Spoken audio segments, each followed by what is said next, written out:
TVS Apache RTR অনেকে নাকি পায় না, দাম নাকি অনেক বেশি। আমাদের এখানে একদমই দামাকা চলতেছে। কত টাকা বিক্রি হলো, কোথা থেকে আসলো, বিস্তারিত জানবো ভাইদের মুখে। আসসালামু আলাইকুম। ওয়ালাইকুম আসসালাম। ভালো আছেন? এই অ্যাপাচি আরটিআর বাইকটা কত টাকায় কিনলেন? ৬৩,০০০। ৬৩,০০০। কোথা থেকে আসছেন আপনারা? কালীগঞ্জ।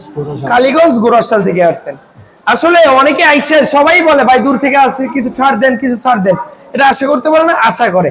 কিন্তু এখন যদি আমরা একদমের প্রতিষ্ঠান একদম না রেখে, যেমন আমার গাড়িটা ধরেন 50 কিনা, সাপোজ একটা গাড়ি উদাহরণ দিচ্ছি, ওই গাড়িটা আমি রেট দিয়েছি 52, কারণ 52 রেট দেওয়ার পরে আসার পর তার ছাড় দিতে পারবো না।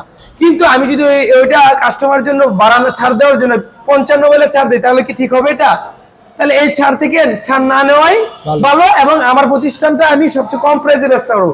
এভাবে ছাড় চাওয়ার ফলে আস্তে আস্তে আমাদের মাইন্ড চেঞ্জ হতে পারে, যার কারণে আমরা দাম বাড়ায় বলতে পারি। এই জন্য আমি রিকোয়েস্ট করে বলতেছি, আমরা ছাড় দেব না। 1 টাকাও ছাড় নাই, আসবেন, দামে পছন্দ হলে নেবেন, না হলে বাদ, টেস্ট ড্রাইভ দিয়ে নেবেন, যতক্ষণ ইচ্ছে চালায় নেবেন। বাইরের জন্য দোয়া রাখবেন, বাইরের জন্য সুস্থ সবল সুন্দরভাবে যেতে পারে ওনাদের গন্তব্যস্থলে। আল্লাহ হাফেজ।